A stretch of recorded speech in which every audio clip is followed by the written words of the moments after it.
Look, Al B.J. Williams has been on the scene politically, not just in the city of Detroit, but in all of Wayne County, also in the statewide cannabis movement. One of my most famous photos is actually of Al speaking on the steps of the Capitol building to a crowd of people during one of our protests. He's proven his mettle many times, and he's run for several offices, and he's here to talk about running for a new office, and we certainly wish him the best of luck. Al Williams, thank you very much for joining us on the Jazz Cabbage Cafe.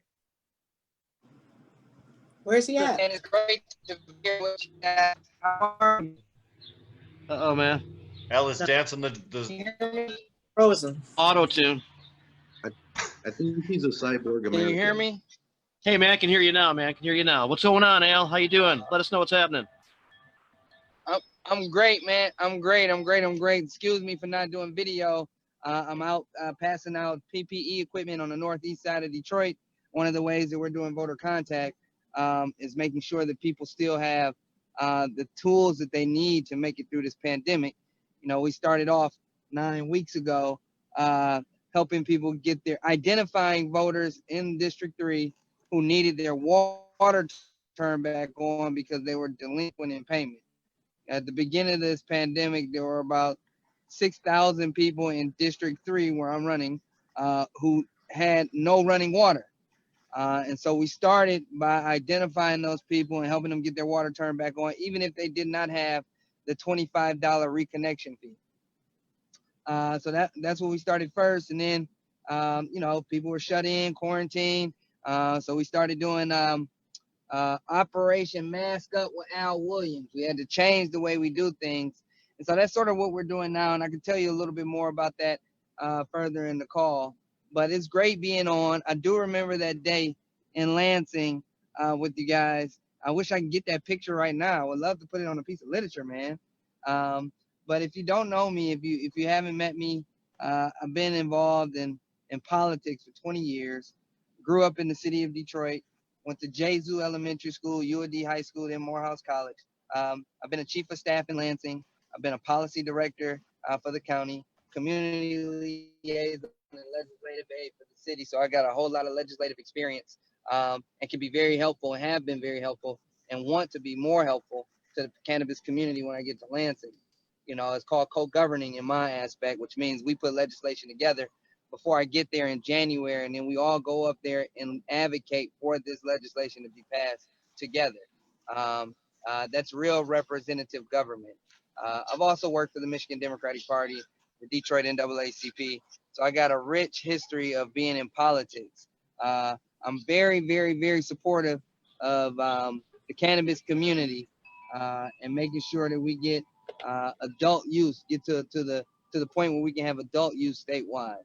And I want to champion some of those issues and concerns that the cannabis community has in Lansing as your state legislature.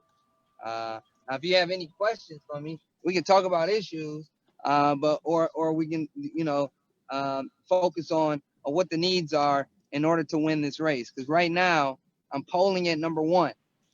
I ran 4 years ago. Jamie, you were there to support me. Greg Pulowski, Matt Abel, Michigan Normal. Everybody was there to support me. I literally went from dispensary to dispensary to dispensary 4 years ago, all along 8 Mile and in District 3 to get support. And I'm doing that again this year. District 3 goes from 8 Mile in Livernois to 8 Mile in Gratiot. Gratiot on the east side to 6 Mile. 6 Mile back down to Livernois. And so it's riddled with cannabis community dispensaries, hydro depots, and other businesses that are directly connected to the cannabis community. Hey, just as an aside, I live in your district now, so I'm oh man, I'm in support, and it's even more meaningful than just supporting you because I would like to see you in the legislature. You would now be my representative. Thank you so much, man. I appreciate that support. So I'm polling at number 1, man. Your vote is going to make a difference tremendously. But you know, The last poll that I seen that came out of the governor's office, because they have their eye on this race. I have the support of the incumbent who I ran against 4 years ago, and very, very light support coming out of the governor's office as well. But the poll that was ran by the governor's office had me in first place, up by 10 points. The guy that's behind me, 10 points behind, is a billionaire who just moved to Detroit. Hasn't been there. He's been there for less than a year. He has already spent $100,000 in this race, and he ran for governor 2 years ago. And I know that we can do better than sending somebody to Lansing that doesn't have your best interest at heart. So I'm saying this because I'm not going to outspend them, but I need an army of people supporting me. One billionaire is not better than a million people that can donate at least $1. We can still beat them because not only do we have the dollars, but we'll have the bodies too. Al, let me ask you, when is an election going to be held for this position? Is it a primary that you're facing for the Democratic runoff? And when would that be? Primary is it. Primary is it in Detroit. You know, for state house races, Republicans don't get elected. So the Democrat that comes out of the Tuesday, August 4th primary will end up winning the general election too and becoming the state rep. That's only 2 months in the future. So this is a really, go ahead. 62 days to be exact. So it's a very brief amount of time. So people need to take action right away. If you're in the district or if you're someone in Macomb, Oakland, or Wayne County that would like to help Al, I'm sure he'd take assistance from anybody that could come up. Yeah, absolutely. So my website is www.alwilliamsformichigan.com.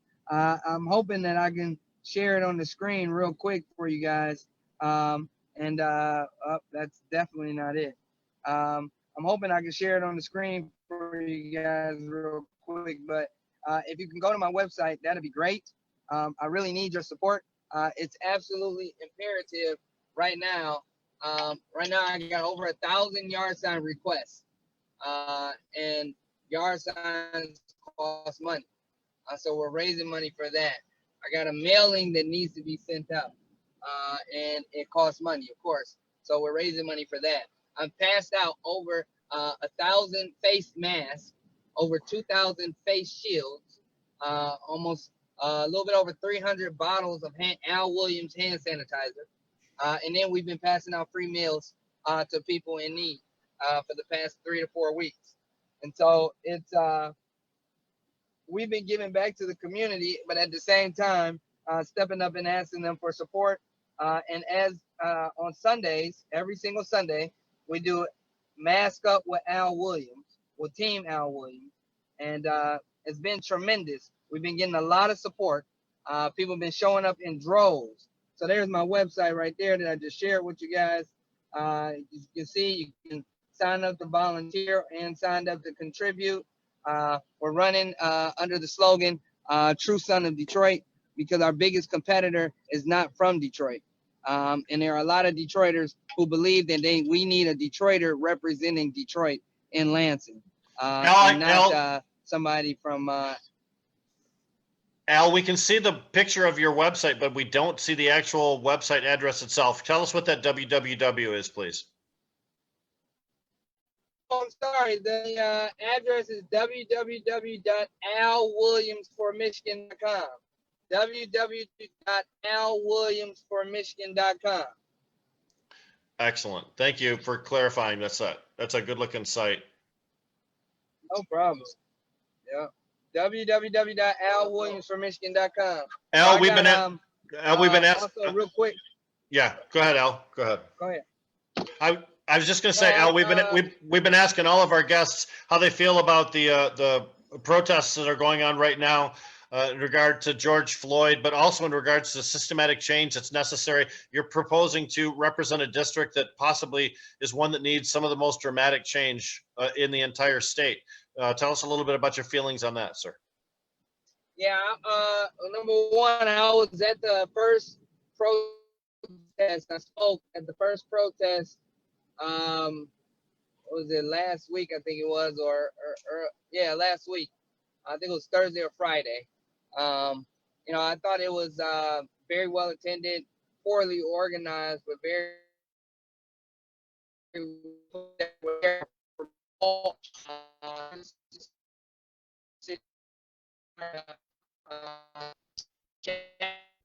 Fading out a little bit, man.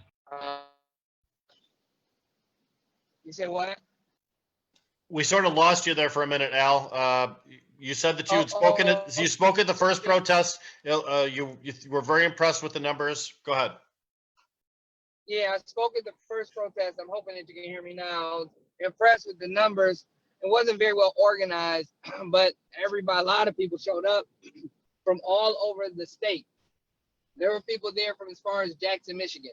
And so I thought that it was, I thought that the peaceful protests are important. I also think that we need to make sure that we are not just protesting in the city of Detroit, but people need to be marching all over the state. You know, we need a protest in Birmingham. We need a protest in Livonia. We need a protest in areas where there actually has been police brutality recorded in the state of Michigan. Because Detroit has actually been one of the better cities, urban cities in the country since Malice Green when it comes to dealing with community police relations. Now, that's not me standing up for the police department. That's just me stating the facts that we haven't had a George Floyd situation really in a long time. But that doesn't mean that we don't need to change the systemic racism within policy, within the community and police relations department.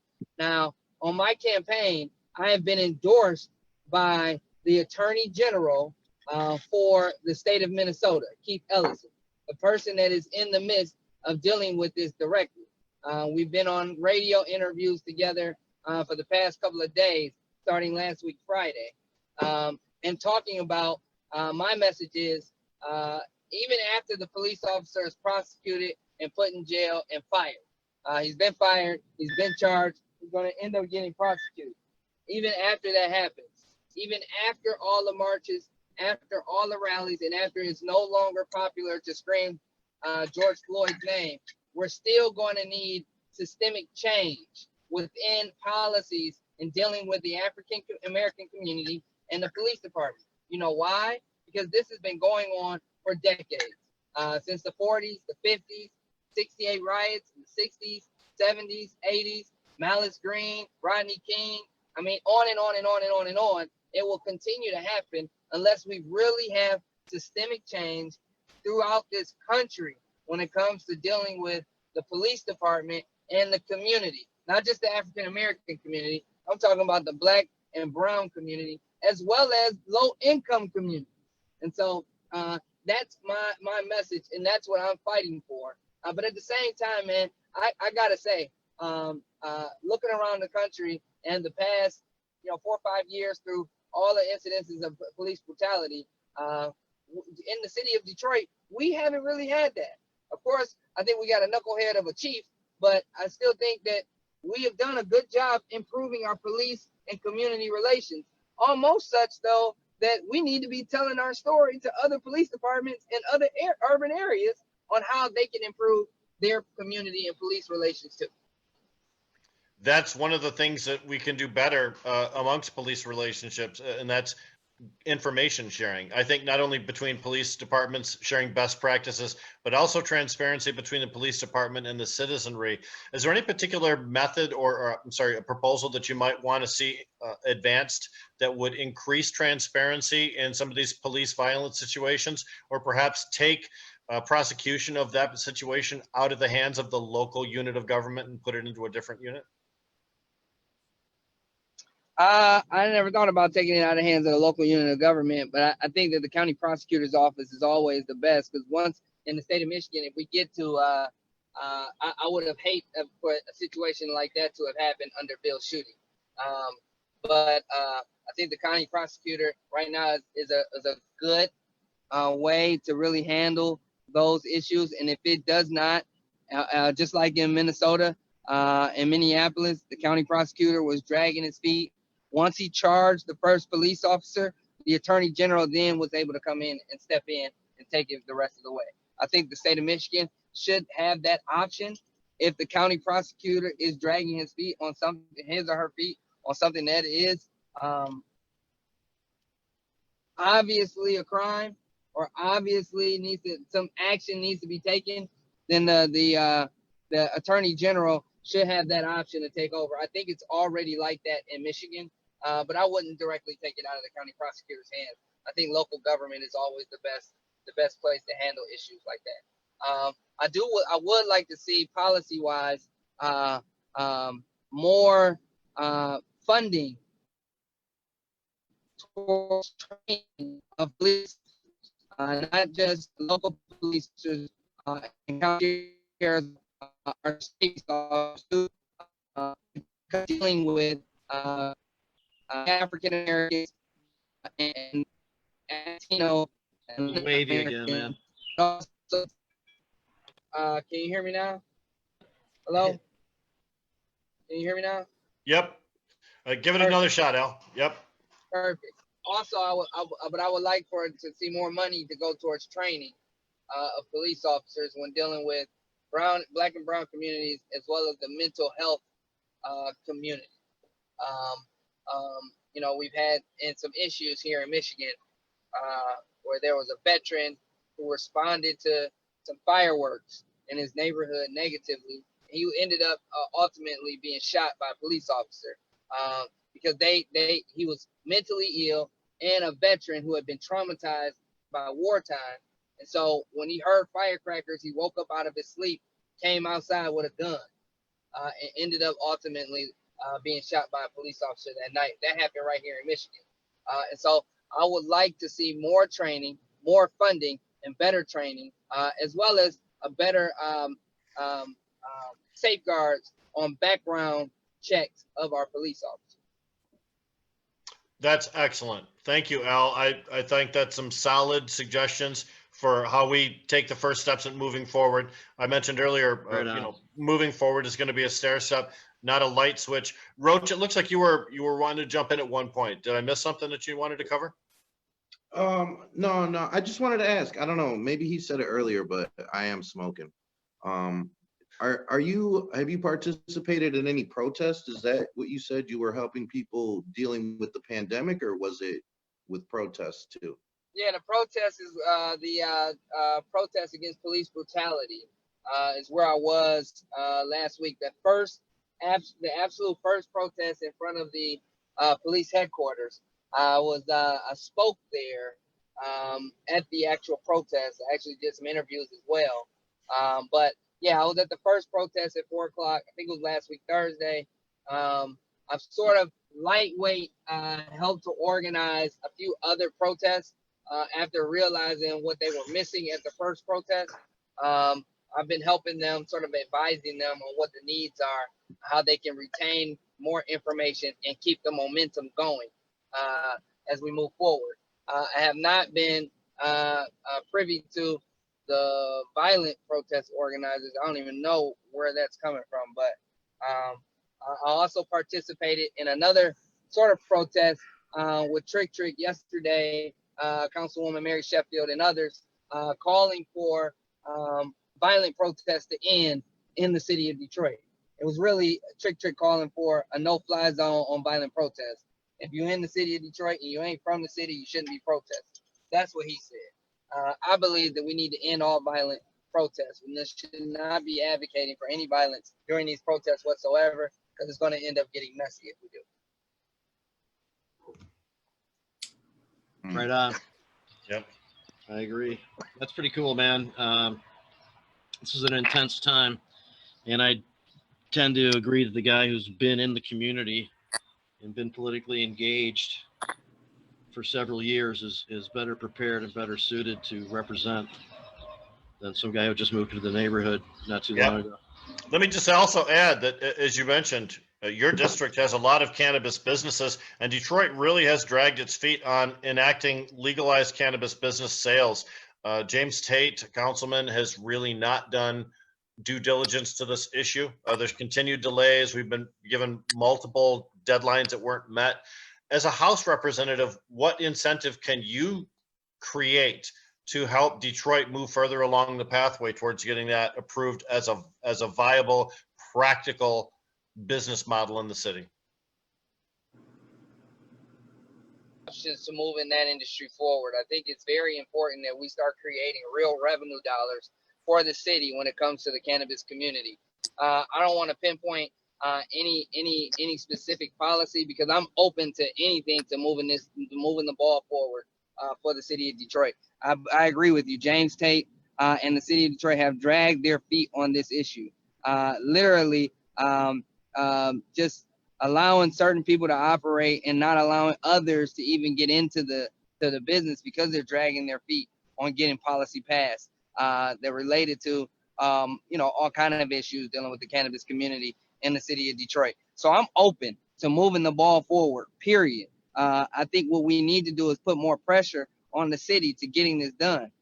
It was a ballot initiative passed. They're not abiding by the ballot initiative. There has to be some legal action taken and or some real pressure put on the city to move the ball forward and get this thing done. I think you're absolutely right. I'm not sure what vehicle we can use in order to put the pressure on the city, but it absolutely has to be a change that's made. You know, a lot of people are frustrated. I'm sorry, go ahead, Al. No, I'm listening. Go ahead.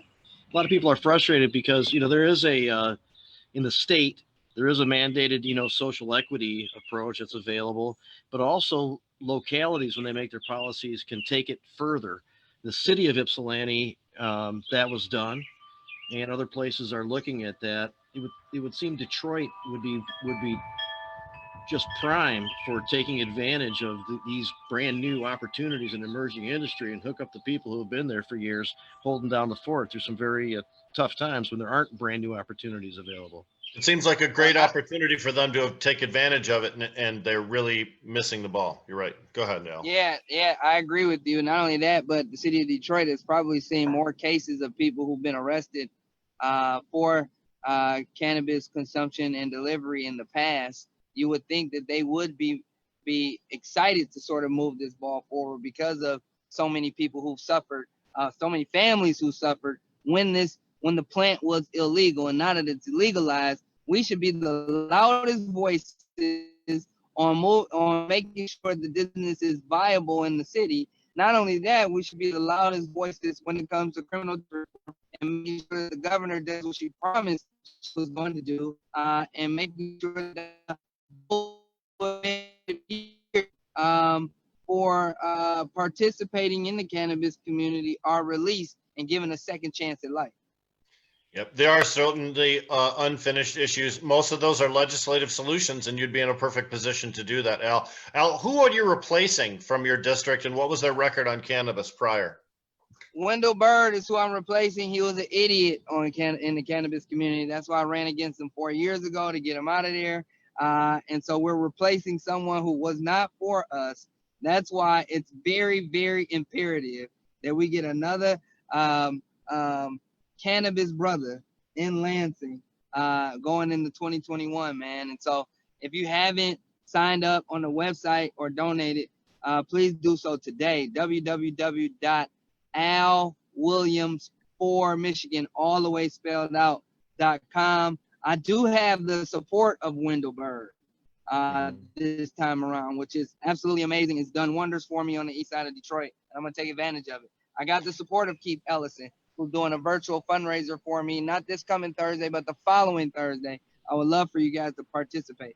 I also have the endorsement of just about every African-American mayor in the state of Michigan. The new mayor of Flint, Sheldon Neely, the mayor of Benton Harbor, the mayor of Muskegon, the mayor of Pontiac, the mayor of Saginaw have all endorsed me because of my ideas on moving the ball forward on revenue sharing, as well as the cannabis community, which Sheldon Neely from Flint is extremely interested in, as well as the mayor of Muskegon, Mayor Watt, who is extremely interested in.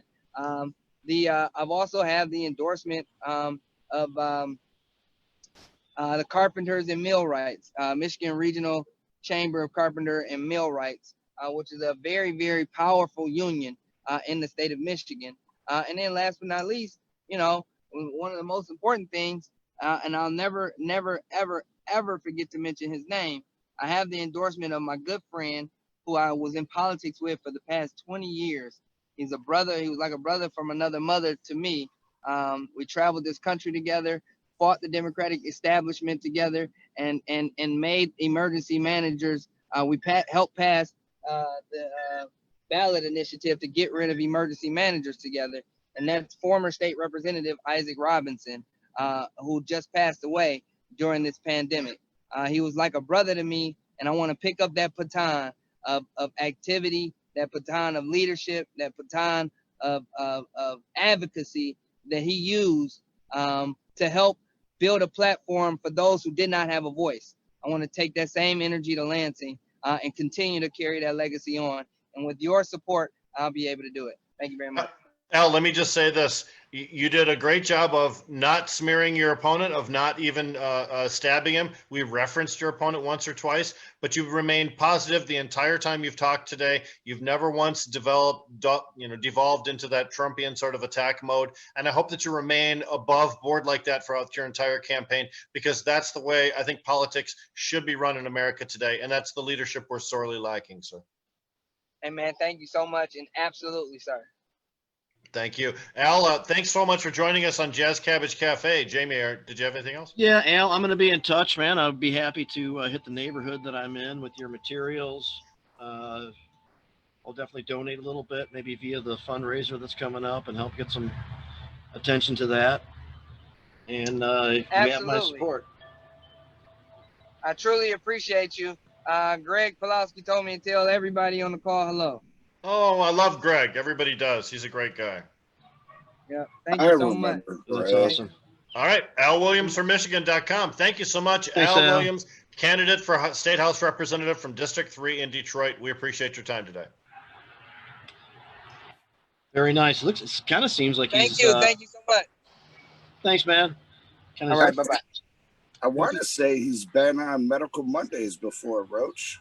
It's possible. What's the Free the Weed dude's name? I forget his name. Richard Clement. Richard Clement. I want to Richard say Clement. Richard brought him in one day.